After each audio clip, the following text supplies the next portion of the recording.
If you've listened to some of the previous shows, you've probably started to catch on to conversations around niche lists. Niche lists are smaller, allowing us to spend less, but more importantly, they are highly targeted. This generally means a much higher return on our marketing dollars and better overall profits. And there may be nothing better when it comes to niche lists than probates. With probates, they have to sell to satisfy the estate, often leading the sellers to be ultra motivated. Listen as we dig into the science of specializing in probates with Roman Soyko. If you haven't already, please subscribe, rate, and review the show. Nothing will help the show more than having listeners like you positively position us in the rankings. Calling all real estate investors. Are you ready to get off the real estate income roller coaster and learn the proven lead generation strategies the experts are using to consistently generate profitable real estate deals? Then you're in the right place. This is More Leads, More Deals, More Profits with your host, Mark Lane. Let's get started. All right, listeners, welcome back. I'm super excited. We're going to be talking today about one of the niches that we can specialize in when it comes to lead generation. And we have a guest that has specialized in this specific niche, one niche that I would say is probably at the top of the charts as far as, profitability, as far as ROI when it comes to, when you're marketing to these types of people, the ROI you can get it can be pretty significant. So really excited to be talking to Roman Soyko. Welcome to the show, buddy. Thanks for being here. Yeah, well, thanks for having me. So if you can just kind of talk a little bit about your experience with probates, kind of when you started doing that and, maybe even kind of like when you left off, but let's just kind of get into the meat of that. Yeah, I started, I liked it. I like this right to the point. That's how it should be. So I started in 2017. I started with the probates. It's funny, actually. So I went to one of the local events, and I met a guy who told me, hey, we market to probates and this is how we do it. And he passed me the information to Foreclosures Daily, and I started using them. So I contracted them to do my weekly list delivery. So they gave me weekly lists for probates, pre-probates, and inherited list. I did some foreclosures and divorces and stuff like that too. It's an ongoing list. They checked it like weekly. And, and then I scrubbed the list and I marketed the list with all sorts of marketing. We can go into that. When I started, I was just a one-man show. I was doing everything from pulling the list to marketing to going to answering the calls, doing the seller appointments, all that stuff. Then I built out somewhat of a team towards the later years. And in 2023 about is where I kind of transitioned into what I'm doing now and ended all my probate marketing. So you're using Foreclosures Daily, right? That's kind of the service you were using. Yes. And you're doing probates, pre-probates, and what else? What was that other one? Was it foreclosures? Inherited list. Inherited. Okay. Inherited.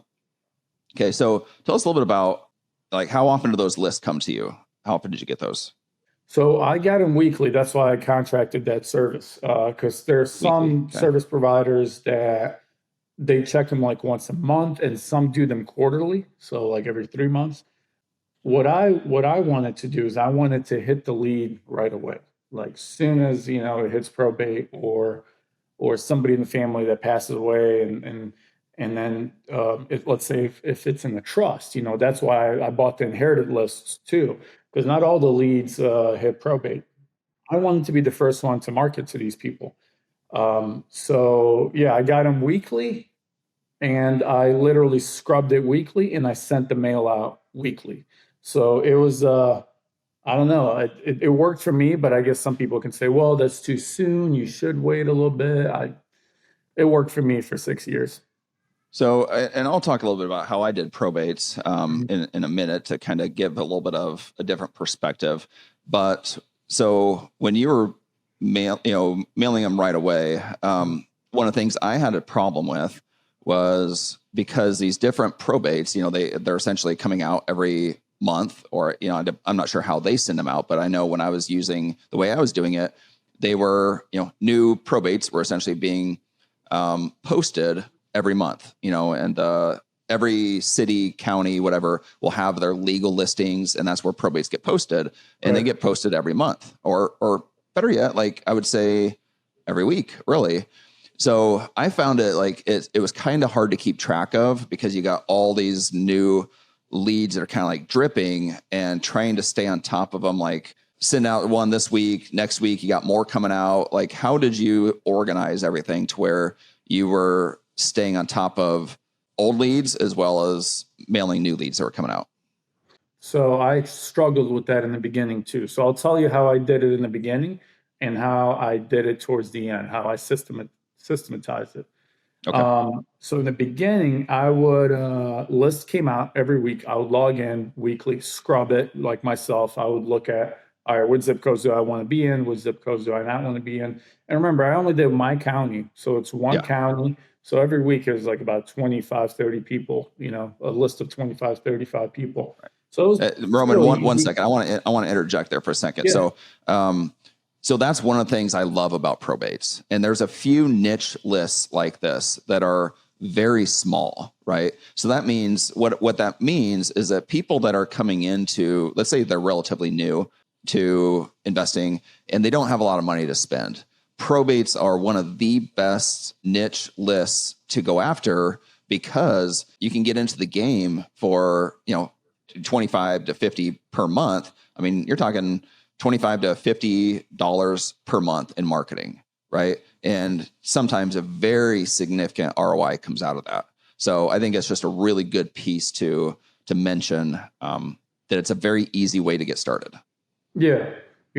I'm a huge proponent of probates. I would say the best leads I ever got, all my 6-figure flips that I made 6 figures on, all came from probate because we bought it at such a low discount. So yeah, I mean, I'm with you on that. Probates are the biggest bang for your buck, but it's not just the list. Like we can go into what you need to do to be able to lock them up. So I'm gonna start answering the question that about how I did it in the beginning and how I systematize it now. So what I did in the beginning was I would pull all the lists, I would scrub them, and then I just mailed them myself. So I printed a bunch of letters, but I would handwrite the envelopes. I mailed them all out, and then I'll answer the phone calls. And then I had like literal these folders right here, the yellow folders, and I would get I'll have one. I'll always have my bag with me, and in my bag I had a folder that's like new leads, existing leads, closed leads, and that's how I track them. Folder system, man. Yeah, and old school. And I had so the new leads, I had lead sheets in my new leads folder. So when the phone call came in, I would fill out the lead sheets and these like questions that I came up with over the years that would get me the best possibility to close on it. Yeah. And then I would take that. So hold on one second. I'm going to kind of pause because I want to use different points to teach as well. Good. So for listeners, this is valuable information because, so often we're sold into all these different opportunities, CRMs, all that stuff. There's nothing wrong with them, but take note of what Ruben talking about is about as simple as it gets. It's exactly how I started too. I mean, I had my manila folders, had the exact same thing. We didn't start with these big, fancy, expensive CRMs.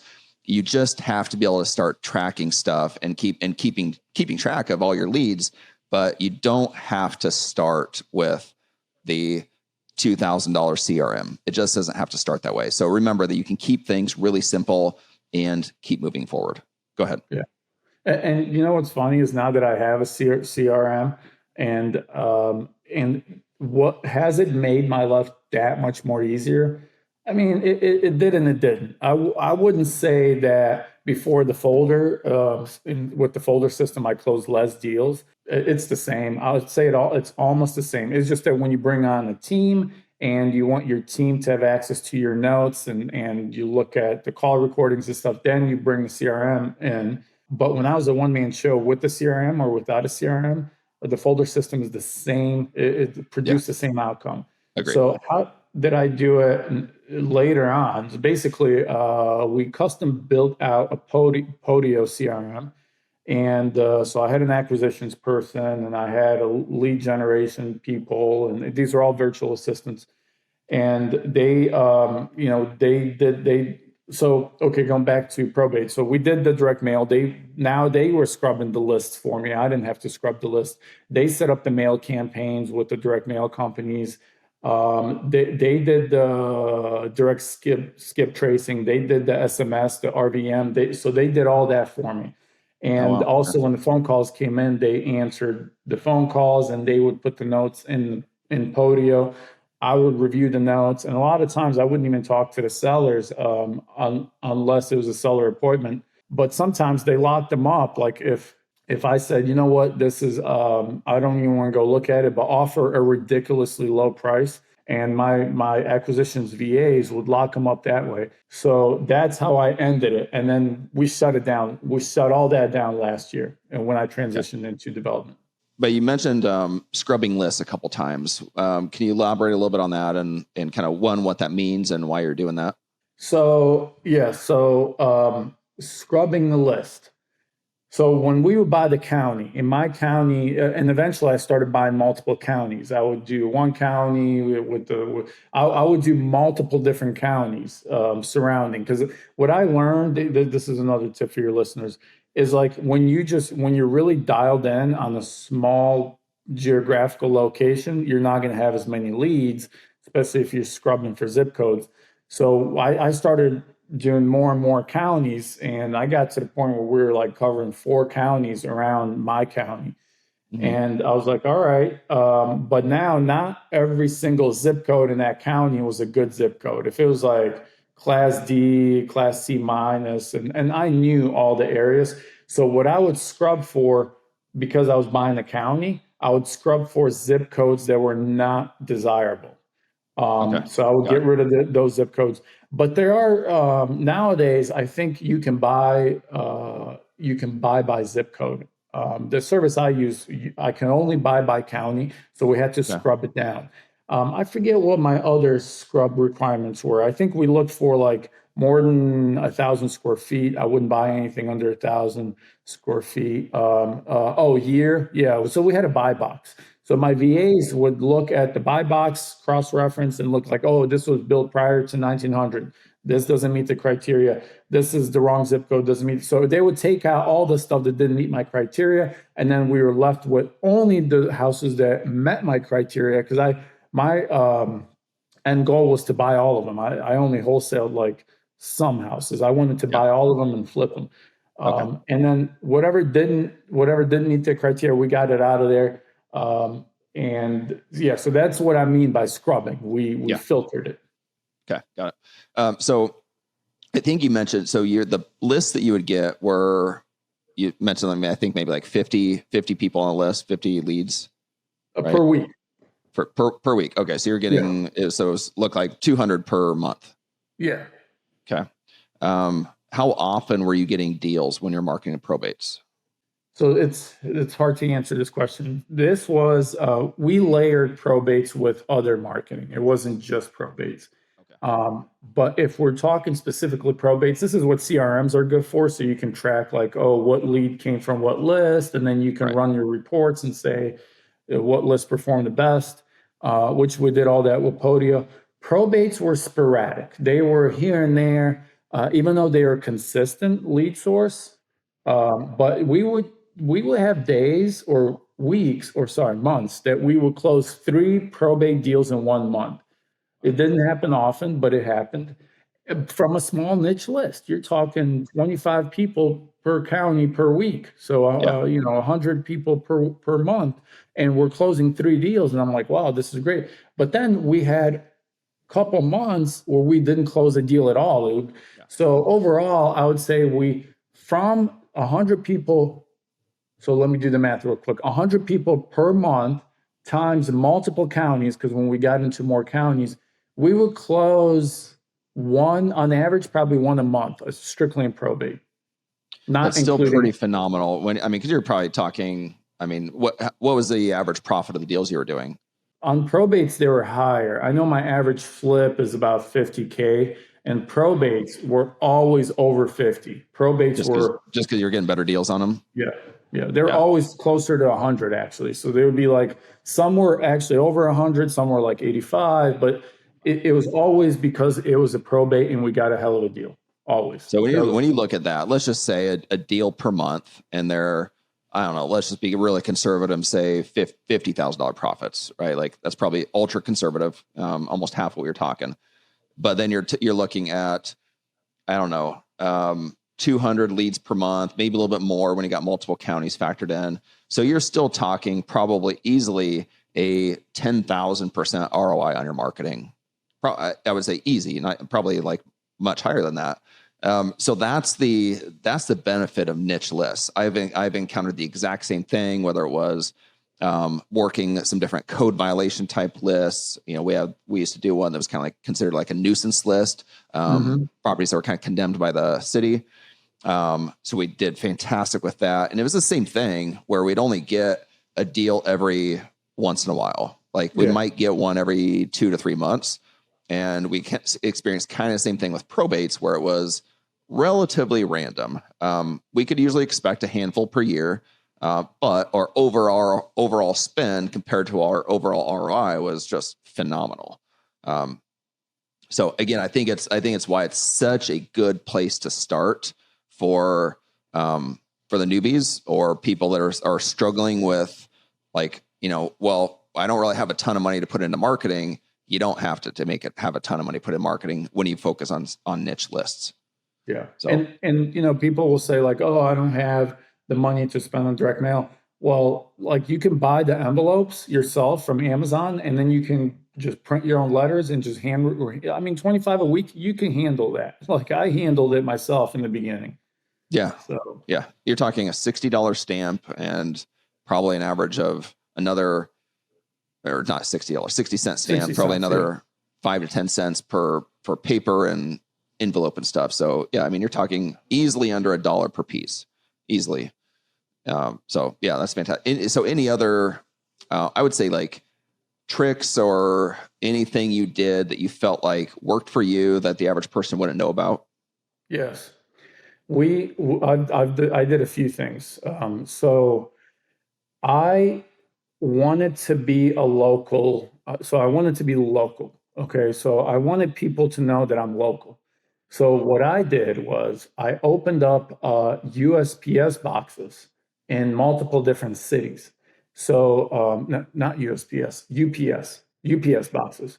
So it was it wasn't a one PO box, even though I had a PO box. And now there's like these virtual addresses you can use, which is a great service, by the way. Like iPostal and all these. So you can basically get multiple addresses in different cities, and then when you send out that batch of mail, your return address is local. So and you have to handwrite it. So they can, oh, this is a local guy. So I did that. Also on my letter, I stood out with a few different things. Like we were branded, obviously. Okay, this is one thing I'll tell you guys. You have to have something unique about your business. So I am actually a retired law enforcement officer. I used to be a police officer for 10 years. So what we do in my business is we donate back to first responders. And I put on there on my letter that this business is first responder, retired first, and we donate back to first responders. So people like that. The other thing we did is, because I am Ukrainian, I was born in Ukraine, I moved here when I was a teenager. We give back to the Ukrainian community, especially after the war. So when the war started happening in Ukraine and all the refugees started coming over to my area in Ohio, we started. So what we did is there's a lot of different donation services we started with the local churches and stuff, and we put that on our letters that we support Ukrainian refugees, and we donate to first responders. So at my letter and my website reflected the same thing. You go on my website, there's a page all about us, what we do, where we're from, how we operate as a family business, and all those things, all those icons the organizations that we support, we let that be known. Like, and we let people know that we're local. And I feel like that right there, just that alone, people are like, wow, these people are legit. Like they are local. They're trying to do the right thing. I'd rather give them a call. And when you have 10 different direct mails that come in and all of them say, I want to buy your house cash. And then you have one that has a local envelope, local stamp, handwritten, and has all this uniqueness to them. They usually called me first. They didn't even bother. I think what you're really showing is kind of like a sense of, you're trying to make a connection. You're trying to show like a sense of empathy. And even though you're like, it's not like it's fake, you are committed to those organizations and you do believe in those causes. But it's still, you want it to be known that you're not just looking to steal their house type of investor. Instead, you're trying to show connection and empathy that they can relate to. Yeah, that's pretty much it. You're trying to establish a human connection, showing them that you're not just some hedge fund that wants to, buy their house. You're actually trying to help. You're solving problems, and you're not the profits that you are going to be making. They're going somewhere also, to a good cause. And then the last thing, I always showed them a vision of what I'm going to be doing with this house. I would never come in and say, oh, because like I said, I wasn't really a wholesale. Yeah, we wholesaled some houses, but my intention was always to buy everything and to keep as many rentals as I could and to flip everything I could. So when I would come out and say, hey, just so you know, I'm not a wholesaler. Like, I'm buying this myself. Like, I am, it will be in my name, and this is exactly what I'm going to do. And I'm going to knock this wall out. We're going to replace this kitchen. And they would be like, wow. And because it's an inherited situation, they would say something like, my mother always wanted this. She always wanted to remove this kitchen wall and open it up. And I was like, well, this is what we're going to do. And we're going to once we sell it, we're going to put a nice family in here. And people will be so amazed.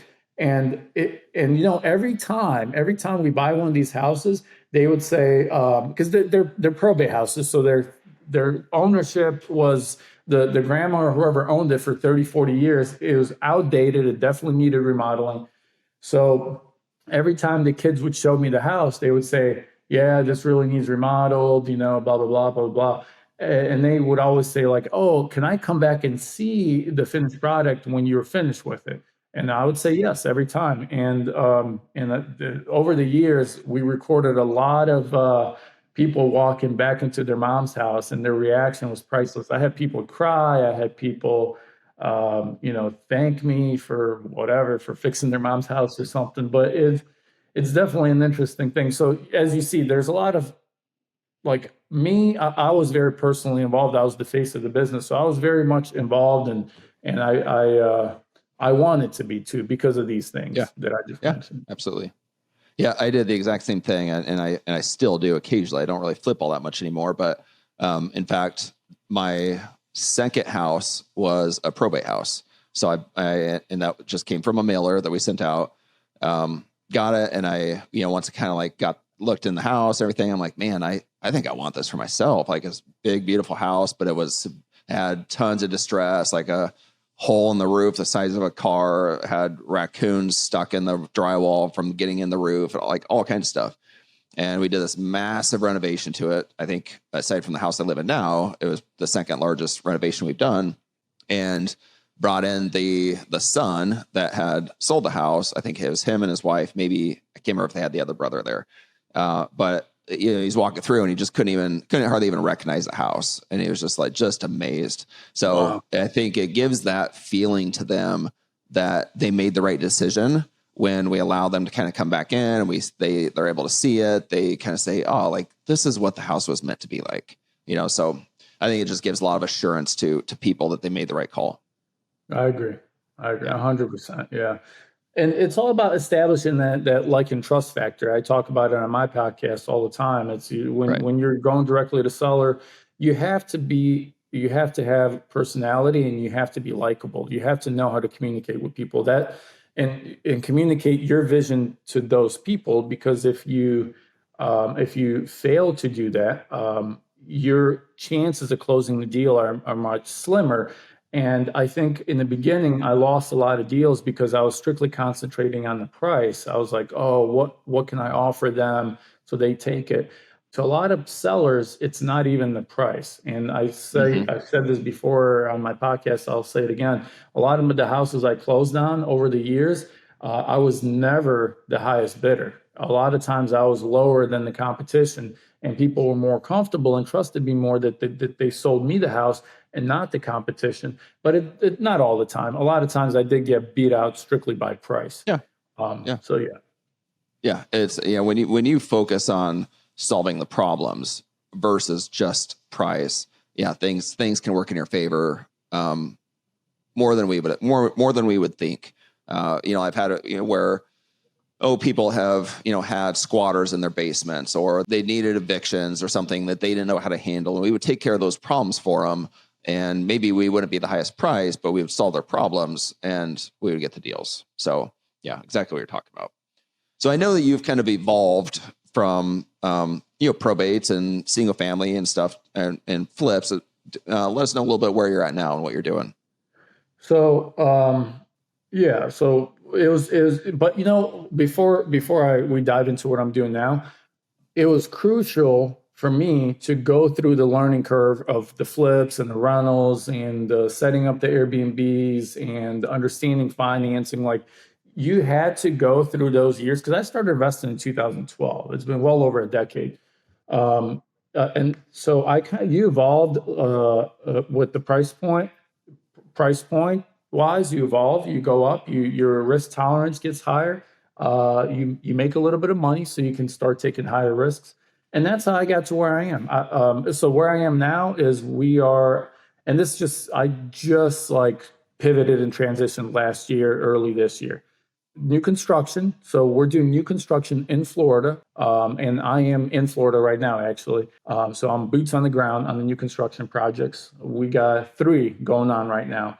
But they are higher price point. Nice. So like 2 million, around 2 million. They're on the water. So like luxury type of stuff. Nice. So we're building those ground up. Exit price is going to be around 2 mil. And I also have a development project in Ohio, in Cleveland. So I'm a partner there on 2 projects. So we have one which is a 10-unit townhouse, and the other one which is a 2-unit townhouse. So that's where I see myself going to and moving forward to with the business vision in the future is more of a development, because that's more of like a not hands-on. You're actually more hands-off. You work behind the scenes with the city and the architects and this and that, and then the builder does the building, and you don't have anything to do with the sale or any of that. So I really like this type of work. It's different. I like the fact that you get when we're remodeling, we are picking finishes, and we might knock a wall out and stuff like that, maybe do a small addition or something. But I've never done pop tops, like adding a second floor, but I know people add second floors, but the footprint stays the same. But with the new construction, it's a blank canvas. I just purchased a lot up the street here, a huge lot. And I'm like, wow, this lot's massive. We can literally do whatever we want. So you imagine it in your brain, and then like whatever you desire, however you want to do it, however you want your floor plan to be. And so I really love that aspect of it, it's a blank canvas, and my imagination gets put on paper on CAD, and then we get to make it happen. So that's where I'm at now. It's one of the things I think is so cool about real estate. It seems like the bigger you go, the more creativity and imagination that it requires, right? Like when you're wholesaling, doing single family rentals, there's nothing wrong with that at all. It's probably the majority of our listeners, but it doesn't require that much in the form of creativity and imagination. But then as you get into doing rehabs, it requires a little bit more. As you get into building new construction, it requires even a little bit more. You get into developments, it requires more. Commercial, potentially even more. So it's like the bigger you go, the more it requires from you as an individual and as a business owner, as an investor. Yeah. So, All right. I Awesome to agree. see your evolution. So I've got a few questions for you. All right. I know Yeah. that you're not doing a whole lot of marketing anymore, but we've got what's called our lightning lead round. So I'm going to ask you a handful of questions and just knock these out as they come in. All right. Let's do All it. right. So when it comes to marketing or lead generation, digital or traditional, what's your preferred lead generation medium? Traditional is my preferred, but digital worked pretty well too. Here's what going back to lead generation, and this is important to cover. We should have covered it, but when you layer the marketing from the digital to traditional, when you layer it in a certain way, that's when you get the best and the biggest results. So for us, we always start with direct mail, so traditional. Always start with direct mail, and then we would do a drip campaign of direct mail, but we would follow up with the text message. So we would say like, "Hey, John, I sent you a letter, haven't heard back from you," or something like that. But first, we start with a letter, and then the SMS, and then it would be the RVM, the ringless voicemail, and it would be like my voice, and they already know my letter and my name on there. So when Nice. we paired those up, I remember we had a schedule that we send out: direct mail first, this second, this third, blah blah blah blah blah. And then we repeat the cycle, but we would change the letter, and then we would change the RVM, change the SMS. So when you combine the digital and the traditional, you get the biggest results. Like Yeah. we would get the most phone calls that would come in, and maybe it's the fact that we just bother people so much, and they'd be like, "Man, this Roman guy again! Like I'm sick of getting his stuff." Well, So it's they're getting hit from all different angles. That's exactly yeah. what I mean. That's like guerrilla marketing is at its best right there. Like you're just attacking them from every angle. That's awesome. Yeah, so that's what I would say. It's a combination of both is the best results. But if I had to pick one, direct mail. It worked for decades, and it'll continue working in the future with the SMS and RVM. Obviously, we hit that hurdle with the lawsuit and the carriers switching. All the rules were changed basically, and we had Yeah. to apply for 10 DLC and jump through all these hoops. And then even though we did all that, like your deliverability of SMSs and RVMs just was never the same once that litigation came in. And we eventually phased out the digital and stayed with the traditional. Okay. Perfect. All right. Next, what's the one lead generation tool you can't live or work without? Well, it would probably be the list. Yeah, it would be the list and the list stacking. Right now, we pull lists from various different sources. I mean, well, the latest one we pulled, we just stopped all the marketing, but the latest one was just last year. And actually, we're getting few of the last touches are getting sent out still. But it was, so we pulled from like direct skip. We skip trace to direct skip, but we pulled through list source, prop stream, foreclosures daily, and we would layer all the different places that we pulled from. But then we would use a list stacking tool in PropStream. They have a list stacking tool, and we would stack all the different lists together, and we would come up with what we called super leads, which are leads that are on 3+ lists once you stack them. And so the list stacking was cool because when you pull the different kinds of lists, you stack them and you market them the way I explained. This is the best bang for your buck. You get the best results. Okay, got it. Best book. Which book on marketing or sales do you think every real estate investor should read? Oh, it's How to Win Friends and Influence People. Well, I guess I could consider marketing and sales, but it will teach you how to deal with people. And the sooner you realize that real estate business and marketing is a people's business, and then you get good with dealing with people, this is when you can propel your business. Yeah, agree. Great book. What's the top metric you track in lead generation campaigns? We tracked everything, man. We had custom built Excel sheets so weekly data would get put into Excel sheets, and we would look at every branch of the business. We would look at SMS, we'd look at RVM, we would look at my acquisitions. So we would look at amount of messages that went out versus the conversations that were had versus leads entered into Podio.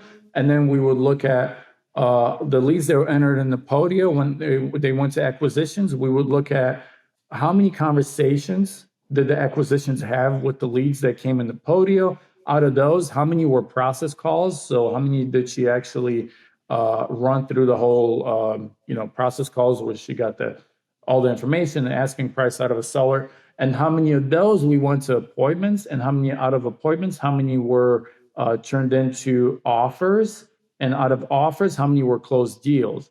And then everything was based on percentage. So that way we could see if the conversion rates on process calls to appointments was good, but appointments to closed deals was bad. I'll be like, all right, well, the problem is somewhere here between the appointment and so we would that's how I would fine tune my stuff, including marketing. We would even do so. We would look at a message, and then we would track that message, and we'd see, okay, what's the response rate of this message, like a SMS, I mean, and then we would track like which messages were better, and then that's the message that we would be using, because obviously they perform the best. So that we did that with messaging. We did the same thing with cold callers. So the cold callers will have a script and their opening line and blah blah blah. And then we would look at, okay, this opening line they get hung up on all the time, but this one, for whatever reason, it gets 5 leads a day. I'm like, interesting. And then we would also test the dialers. So we would go from 3 dialer to 5 dialer to 10 dialer, then dial it back to like 7 dialers. And so we would track. I'm kind of going in the weeds here, but we figured out that if we track all these little tiny details, we could fine tune to get the highest response rates and have the most quality conversations, will lead to the most closed deals. Yeah. Bottom line is what it really comes down to is you're running a business, right? Like you're not guessing anymore. You're not necessarily in hustle mode. We're just out there running around and kind of guessing and like, not sure exactly what works. You're measuring your KPIs and you're running a business, and you can do that because you have certainty, because you have proof right in front of you. And that allows you to make those decisions.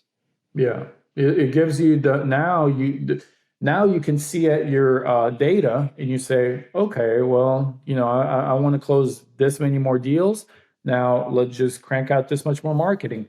Also doing it that way, you can also see how your people are performing, and if is it a people problem or is it a systems problem?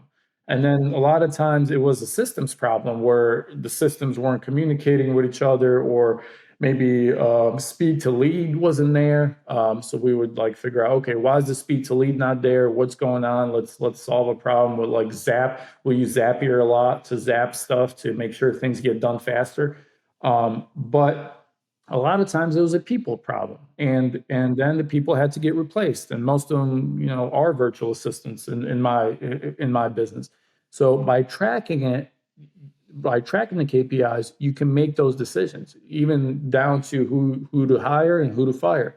Yep, agreed. All right, next one. What's one quick win our listeners can implement today for better lead generation? The first thing came to mind. It's not even about lead generation. It's about taking control of your day. A lot of people kind of wake up and they wander around, and they started late, and but if you want to succeed in anything, like I start out with this notepad right here, simple notepad, and I write all my tasks for the day, and I keep myself accountable to get done at least 3 of them, and I get the difficult ones done first. Yeah. And then, but before I even start on this, I go work out first thing in the morning. If you want to just get a jump start on your day and be ahead of the competition, and I know we're talking about lead generation, but get up early, go do some sort of workout to get your body in a different state of mind. You get your juices going. You'll start thinking more clearly. You'll feel better, and then knock out a few things on your list. And if it's to pull a list, if it's to figure out how to work list source and pull a list, then that's what it's going to be. Like I have like right now, my top list is call an architect. I haven't heard back from him in a couple of days, and Yeah. so I need to get this done. We need to get these architectural plans done, and that's on my list today. For you, it might be something else, but if you wake up with the intention of owning the day, you control the day rather than the day control you, and you get caught up on social media or watching a stupid show, or watching sports, which are useless, by the way. Then you're behind the curve already. Now you're playing. Bottom line is proactive versus reactive.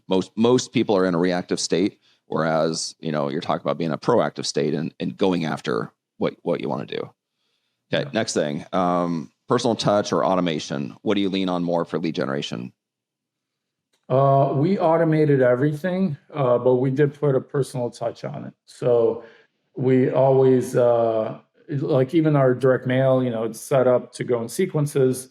Every letter looked like a personalized letter. A lot of them were actually handwritten. Once we outsourced it to a handwritten company.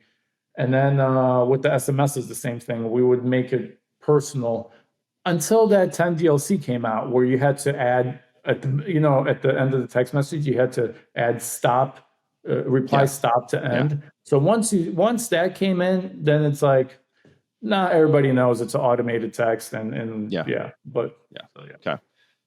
Most overrated trend. What lead generation trend is currently overhyped? I think there's a lot of them, man. I see these ads on social media all the time. If we don't get you 3 leads, you don't pay, or something like that. But I think what these companies are doing, and I don't even know all of them, but they're basically doing what we explained. They're pulling the list, they're hiring VAs to do the work for you, but they're charging you an arm and a leg. So anything in the lead generation space where they claim is 100% automated, done for you, it's all overhyped. And basically, you just need to learn that skill yourself, and then you're in control rather than giving that money to somebody else and hoping that they do a good job. Agreed. Yep. Yeah. Essentially, you're saying that you want to kind of do the lazy work. You'd rather just pay somebody and hope that it's going to go well. And generally, it doesn't. Very rarely do I see that work. Underrated. What lead generation strategy deserves more attention? I think door knocking. I think door knocking is the most personal lead generation you could do. And I know some people they run their business on that. Especially, you could door knock strategically. You could pull a certain list of people that have the highest, like, for example, you could pull a list of multifamily zoned properties that there's a single family on it. And the people that live there probably don't even know it's zoned multifamily. And you strategically pick those and you go door knock those. Imagine like buying one of those, knocking that house down and building a multifamily house. That's a multi-million-dollar deal right there. Man, you're speaking my language. In my where I live, like my house, less than half a dozen blocks away, there were 3 houses, 3 or 4 that sat up on top of a hill. And none of them were in great shape. They're all older, slightly distressed. And somebody came in, bought those up, and there was trees surrounding them. Like, it was just not an easy thing to see. Like, that deal was in front of me for, since I've been in this, since I've grown up. Like, I grew up in this area and I couldn't see it. Right. But those lots were deep. And, talking four houses wide. So somebody bought those up, tore them down. That's now all torn down. It's leveled ground. They're digging, and they're going to build a multi-unit complex there. So, they probably paid, I don't know, $500,000 for those 4 houses, and it's going to be a multi-million-dollar complex. So exactly what you're talking about. Yep. That's when you start thinking like a developer. You can pay. It doesn't matter almost what they're asking for the house, because that, hey, I'm going to knock that house down, and I'm looking at it as like your development pro forma. You're looking at it from a multifamily or a townhome perspective. 2 years from now, each townhome is going to get sold at $500K per townhome, and you're building 10 of them, and you look at the profit spread. It's like, and if the seller is saying, well, I want 125 for it, I'll say, I'll give you 150 for it just to take it. Because when you're looking at $1 million profit, who cares about 25K on the front end? But that, again, you have to think like a developer, and you got to look at land differently. The other thing is, like, you have to really be in with the city. So you have to have city's cooperation to be able to pull some of these things off, because and there's a lot of organizations within the city that there are just clueless. So you have to jump all these hoops to show them that, like, hey guys, we need a density in the city, and this is what I'm proposing. And you also have to have friends in higher up places, because the people, they ultimately are the ones who decide whether a project gets approved or denied. Yeah. The bigger you go, the more political you have to be, the more politically savvy you have to be. Right. All right. Last two questions. Let me speed up just a little bit because we got just a couple minutes left. One big no-no. What's one lead generation mistake to avoid at all costs? One to avoid. Speaking of probates, I would avoid this. I would avoid sending a letter, something along the lines of "sorry for your loss." Like, then they know exactly you're targeting them because their mom died. Like, I would say that's a no-no. And some people do it the opposite way, and I don't know if they have success or not. I always looked at it from a perspective of, hey, I just happen to be sending a letter, and I would never touch that fact. They would always tell me, hey, I lost my mom or my dad. And I would always say, oh, I'm sorry to hear that, blah, blah, blah. But I would never lead with that. And because I think a lot of people will get offended, especially because you don't know them. You're taking advantage of the opportunity. And I would agree. And even though you don't want to like lead with that. So I would avoid that. Okay. Good advice. Future bet. What's the next big thing in real estate lead generation? It probably has something to do with AI or social media or something. I would imagine it's probably something along those lines, where there'll be some system that pairs buyers and sellers, even though there's already stuff like that. But maybe more for like distressed houses.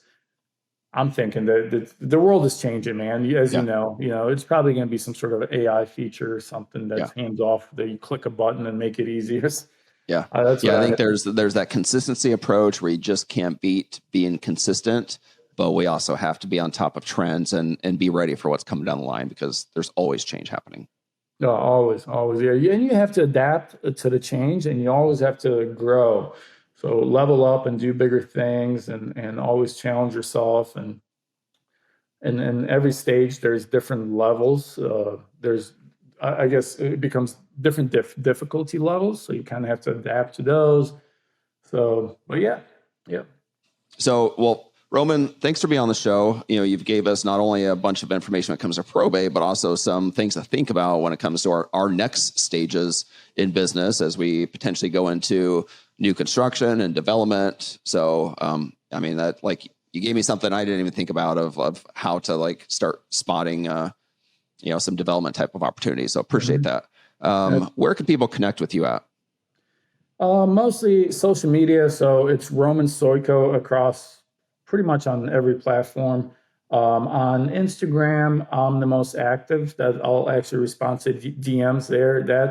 My Instagram handle is romanempire.cle. That's romanempire.cle. And I do host a podcast called Building Roman's Empire Podcast. And that's also on every single podcast platform out there. Okay. Awesome. Roman, thanks for so much being on the show, and hope to talk to you again soon. Absolutely, Mark. It was a pleasure. Thank you. All right, you bet. This episode is over, but we're not done here. For tons more actionable advice, be sure to subscribe to the podcast so you never miss an episode. Ready to get help from Mark directly? Visit marklaneeducation.com to schedule a consultation and kickstart your lead generation strategies right away. We'll see you next time on More Leads, More Deals, More Profits with Mark Lane.